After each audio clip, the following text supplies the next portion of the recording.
Olá, meu aluno, olá, minha aluna. Sejam bem-vindos ao Instituto Paulo Henrique Belcati. Sou o professor Paulo Henrique Toffolo Belcati, advogado, professor em outros cursos jurídicos também. E estou aqui coordenando o curso que leva o meu nome aqui. Logo, outros professores estarão também fazendo suas aulas, os seus cursos. Mas aqui durante esta pandemia aqui, né, do Covid-19, aqui do coronavírus, estou fazendo esses cursos aqui fora do meu estúdio, aqui na minha casa. Peço desculpas que vai ter um pouco de barulho da rua, não tem como, mas assim que acabar a quarentena eu vou conseguir acessar o meu estúdio lá. Vamos finalizar vários cursos interessantes demais, de várias áreas, cursos práticos. E este aqui é um curso que eu vou deixar esta aula aqui gratuita, mas haverá ele também disponível futuramente. É uma coisa que eu tenho trabalhado bastante em 10 anos, mais de 10 anos de advocacia que eu tenho feito muito esse trabalho aqui, que é o que? A defesa de profissionais da saúde nos órgãos, nos conselhos. Na verdade, a defesa de qualquer profissional nos conselhos, seja de corretores no CRES, de enfermeiros, de dentistas, advogados, eles seguem uma linha parecida. Mas aqui a defesa do médico e profissional de enfermagem também, dentista, mas principalmente do médico é o que mais sofre, né? Médico e enfermeiro. É muito interessante porque existem questões que trabalham de várias formas a representação médica, inclusive pela falta do médico, às vezes fazer o procedimento do paciente, mas ele faz o procedimento e não tem autorização dele. Não importa se ele recuperou o paciente, existem decisões do Tribunal de Justiça nas quais o médico ele salva a vida do paciente com procedimento não autorizado, e ainda assim é condenado a uma indenização altíssima, às vezes 100 mil reais, 200 mil reais, daí indenizações por danos morais altíssimas. Eu já vi até situações na quais o médico teve que pagar a pensão vitalícia para o paciente, porque não foi autorizado aquele procedimento. Então, a autorização do procedimento, às vezes, ela é mais importante até do que salvar a vida do paciente, infelizmente. Então, são recorrentes as representações do conselho, também por conta disso. E agora eu vou ensinar você como fazer a representação no conselho. Esta aula é mais focada para o público jurídico, para advogado. Agora, se você, profissional da saúde, está me assistindo, é legal você saber como funciona, mas é importante procurar um advogado para fazer a sua defesa. Não tente fazer sua própria defesa. Vários casos que eu já peguei no bonde andando, não deu para consertar, a pessoa foi condenada porque ela tentou fazer a própria defesa. Não faça isso. Procure um advogado que saiba fazer defesas médicas em conselhos, que é melhor. Não tente fazer você, mas você pode assistir aqui o vídeo para saber como que é feito, ter mais o conhecimento, né? E eu vou deixar aqui um pedido para vocês: se inscreva no nosso canal do YouTube, inscreve no curso aqui. Haverão vários cursos que estarão saindo, ative o joinha. Então, a única forma de você saber é se inscrevendo no canal. Então, gente, vamos lá para a nossa aula, depois de essa introdução. Vamos para o primeiro slide. Defesa médica no CRM, incidência do Código de Ética Médico e incidência do Código de Processo Civil. Ou seja, eu tenho dois estatutos legais que eu vou trabalhar quando eu vou avaliar a representação do médico. O primeiro deles é o Código de Ética e o segundo é o Código de Processo Civil. Daqui mesmo vamos para o segundo slide, que eu já vou mostrar aqui a incidência da responsabilidade do CDC. O CDC, ele prevê no artigo 14 que o fornecedor de serviços responde, independente da existência de culpa, pela reparação dos danos aos consumidores por defeitos relativos à prestação dos serviços, bem como por informações insuficientes ou inadequadas sobre a sua fruição e riscos. E o parágrafo 4º ele vai dizer o quê? A responsabilidade pessoal dos profissionais liberais será apurada mediante a verificação de culpa. Volta aqui para mim. A relação médico-paciente, ainda que seja intermediada pelo plano de saúde ou pelo SUS, seja lá qual for, ela é uma relação de consumo. Ela está enquadrada no artigo 2 e 3 do Código de Defesa do Consumidor. Então, eu tenho sim uma relação de consumo. Isso me exigiria um outro vídeo para explicar. Não tenho este tempo, infelizmente, mas eu vou deixar claro para você que é uma relação de consumo, sim. Como é uma relação de consumo, qualquer problema na prestação de serviço, ele vai ser caracterizado como defeito na prestação de consumo. Daí, o que o Código do Consumidor ele diz? Nós vamos avaliar se o profissional ele teve dolo ou culpa, ou seja, se ele teve vontade de causar o dano ou se ele foi negligente, imprudente ou imperito, ok? Então, vamos agora para o próximo slide ver como isso é aplicado no Código de Ética Médico. Responsabilidade no Código de Ética. Vedado, atenção, o que o Código fala no artigo 1º? É vedado ao médico, tá? Nós estamos na seção 3 que fala da responsabilidade. Na seção 3, ele vai falar, artigo 1º, vedado ao médico, causar dano ao paciente por ação ou omissão, caracterizável como imprudência, negligência ou imperícia. Parágrafo único. A responsabilidade médica é sempre pessoal e não pode ser presumida. Então, volta aqui para mim. Ele diz que o médico ele não pode causar danos ao paciente. E nós vamos avaliar negligência, imprudência e imperícia. Atenção, a responsabilidade do médico ela não pode ser presumida. Daqui, nós já vamos tirar, que o público jurídico já vai entender que a responsabilidade do médico perante o conselho é igual à responsabilidade criminal na pretensão punitiva do Estado. Isso porque eu vou avaliar se a conduta foi dolosa ou culposa. Se ele teve a intenção de fazer o mal, de causar um dano, ou se ele assumiu o risco para causar o dano. Aqui, a situação jurídica é idêntica do processo criminal. E até por isso mesmo, nós vamos ver agora no próximo slide, que toda defesa médica ela vai seguir o rito do processo penal. Vamos ver o próximo slide aqui então, que eu já vou te justificar isso. Ó, Código de Processo Ético Disciplinar. O Código de Processo Ético Disciplinar, ele é resolução do Conselho Federal de Medicina 2145 de 2016 e tem sempre algumas modificações, né? Diz aqui, aprova o Código de Ética Profissional no âmbito do Conselho Federal de Medicina e Conselhos Regionais. Daqui já vem para o próximo slide. Artigo 1º. O que ele fala? A sindicância e o processo ético profissionais, que é o PEP, nos Conselhos Regional de Medicina, CRM, nos Conselhos Federais de Medicina, CFM, serão regidos por este Código Ético Profissional, CPEP, e tramitarão em sigilo profissional. Então, a primeira coisa que ele está falando é que todo o processo médico, ele é tratado em sigilo profissional. Sigilo profissional. Volta aqui para mim. O Código de Ética Médico, ele já fala o quê? Não há uma publicidade alta dos atos processuais. Não há publicidade. Só as partes e seus representantes legais terão acesso, porque eu estou lidando muitas vezes com o problema de um paciente, estou lidando também com a vida de um médico. Então, como eu tenho não só o profissional, mas o paciente que teve o problema, aqui o processo ele vai correr em segredo. Daqui a pouco eu já vou explicar a parte do processo penal. Aguarde, estamos chegando lá. Vamos para o próximo slide daqui. Forma processual. O artigo 4 ele vai dizer que a sindicância e o PEP, processo ético, terão forma dos autos judiciais com peças anexadas a termo e os despachos, pareceres, notas técnicas, petições, decisões, acordos, ou seja, eu vou resumir isso para você. Ele vai se assemelhar ao processo judicial em todas as formas. Então, ele vai ter tudo feito em ordem cronológica. O artigo 5º, ele vai dizer o processo em julgamento das infrações disponíveis no Código de Ética Médico são independentemente, não estando em via de regra, vinculados ao processo de julgamento em questão criminal civil sobre os mesmos fatos. Ou seja, que ele justifica. Parágrafo 1º, a responsabilidade ética do profissional independe da criminal. Não tem nada a ver. E a sentença penal absolutória somente fluirá na apuração da ética quando tiver, por fundamento 386, inciso 1, estar provada a inexistência do fato. Ou 4, estar provado que o réu não concorreu para a infração penal. Decreto-lei, aqui que é o Código de Processo Penal. Então, volta para cá.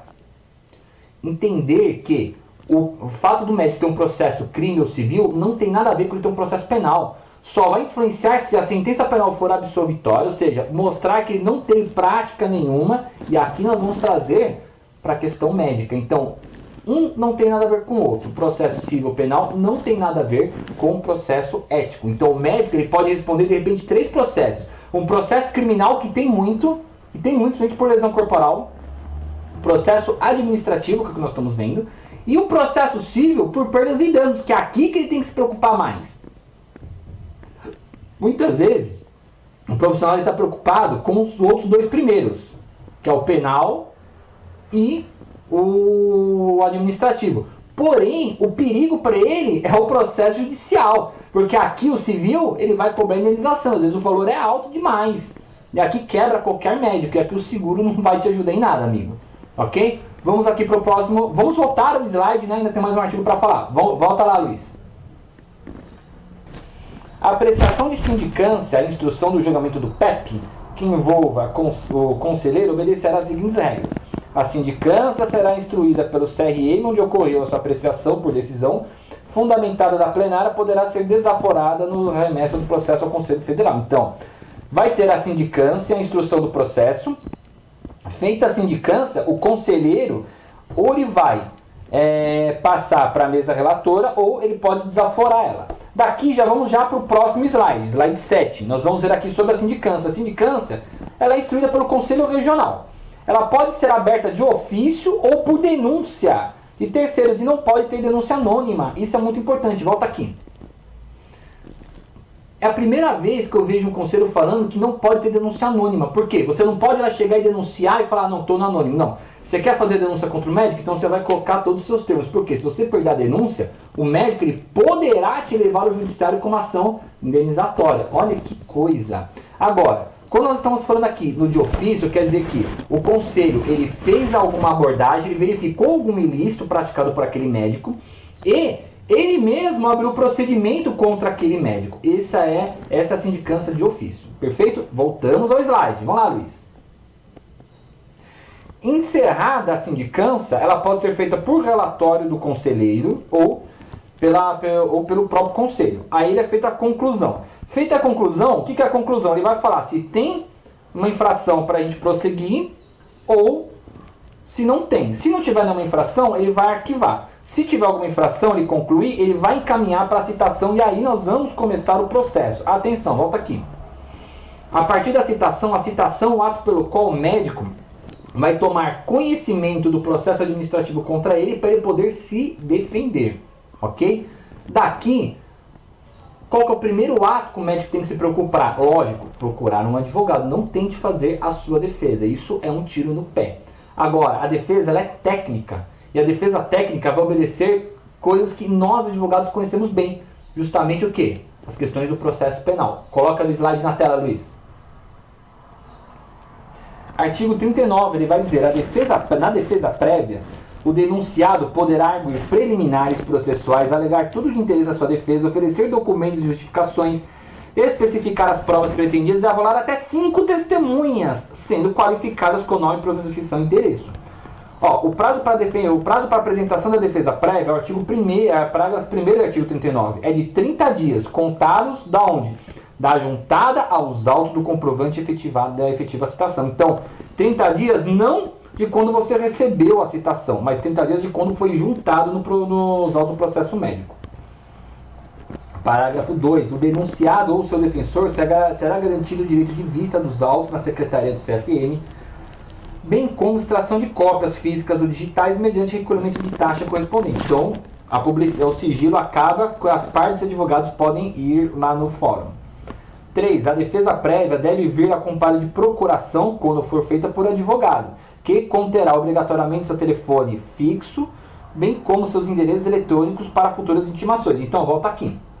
Diferente do que a gente faz no processo judicial, aqui a procuração ela já tem que vir com todos os endereços. Então não pode ser uma procuração igual da judicial. Ela tem que dar meios para que você receba as suas intimações, ou seja por telefone, ou seja por correspondência eletrônica. Tá? Então isso aqui é muito importante. Vamos continuar aqui no slide. Artigo 40. O denunciante poderá, no prazo de 30 dias, contados da juntada dos autos no aviso de recebimento da intimação da abertura do PEP, oferecer documentos e justificações, especificar provas pretendidas, arrolar até 5 testemunhas, que deverão ser qualificadas com nome, profissão e endereço. Daqui, já vamos logo para o nono slide. Por quê? É importante a gente ver o procedimento. A primeira coisa que ele vai tentar no procedimento, o que é? A conciliação. A conciliação, A audiência de conciliação ela só pode ser feita para as partes quando admitida nos casos que não envolvam lesão corporal de natureza grave, não tem assédio sexual ou óbito do paciente. E vai depender de uma proposta do conselheiro, do sindicante ou da sindicância. Isso é antes da contestação. Então, volta aqui para mim.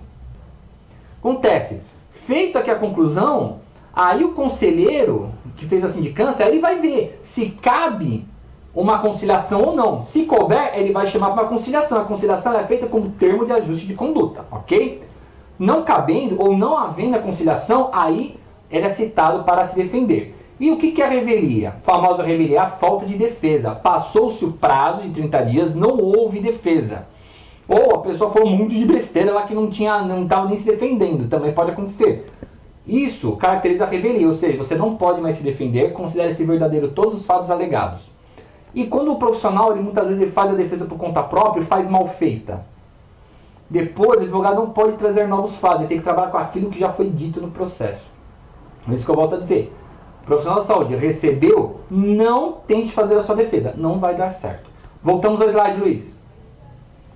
Audiência de instrução e produção de provas. O que é audiência de instrução e produção de provas? É como nós iremos buscar o que aconteceu no processo. Volta aqui para mim.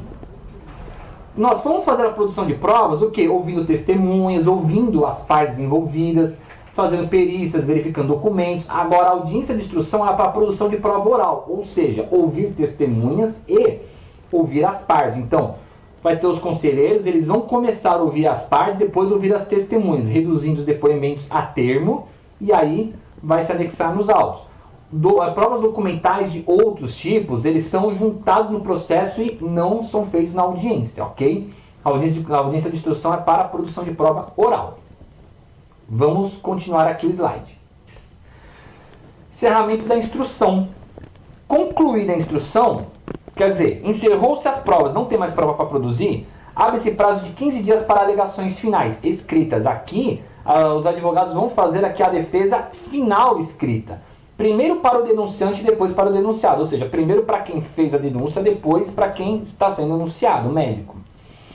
E a análise em parecer técnico do conselho sobre as alegações finais. Ou seja, uma vez que foram feitas as alegações finais, o conselho vai encaminhar para o jurídico, que vai dar o seu parecer. E aqui, daqui mesmo, vamos para o slide 11, que já vai falar do julgamento.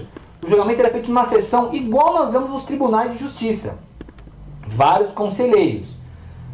É feita uma prévia manifestação do jurídico, a sustentação oral de 10 minutos para cada advogado, ou as partes que não estiverem com advogados para fazer a sua defesa oral, para sustentar oral a sua defesa, e aí vem o julgamento, que é feito com um formato de acórdão.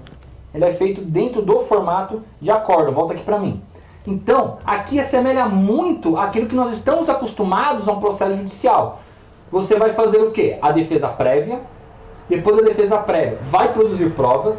Aí, produzir as provas encerrou, você vai fazer as alegações finais, que é a última defesa que você vai fazer. Marcado o julgamento, você vai lá sustentar oralmente a sua defesa e encerrou.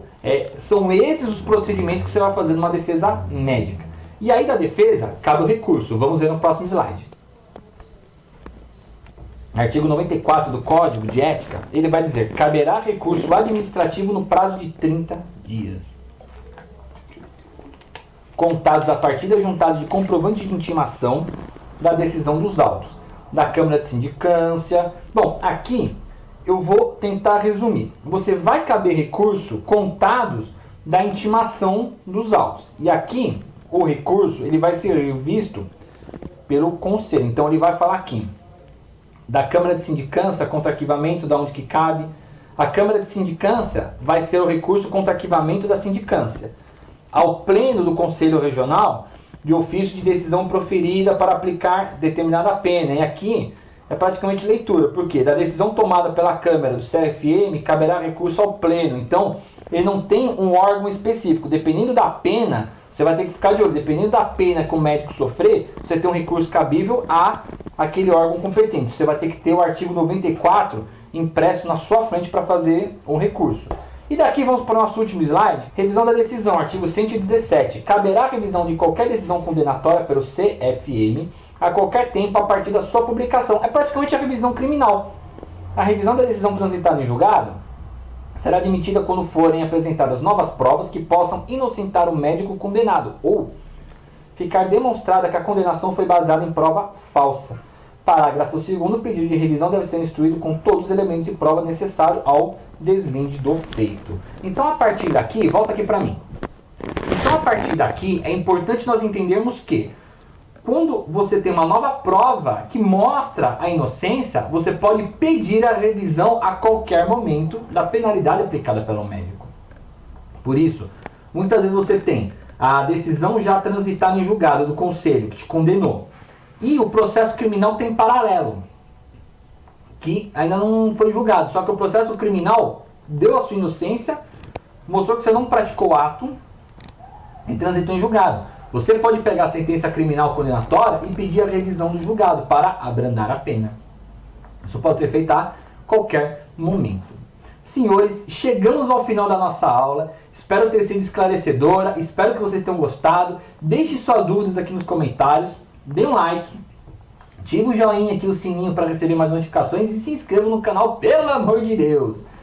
Estaremos também fazendo um curso de defesas médicas nos conselhos, defesas médicas mais completas no judiciário. Vamos fazer um curso completo também de direito médico. Fica atento, fica atento. Estará saindo aqui os teasers no nosso canal do YouTube e também no nosso Instagram. Obrigado a todos e bons estudos!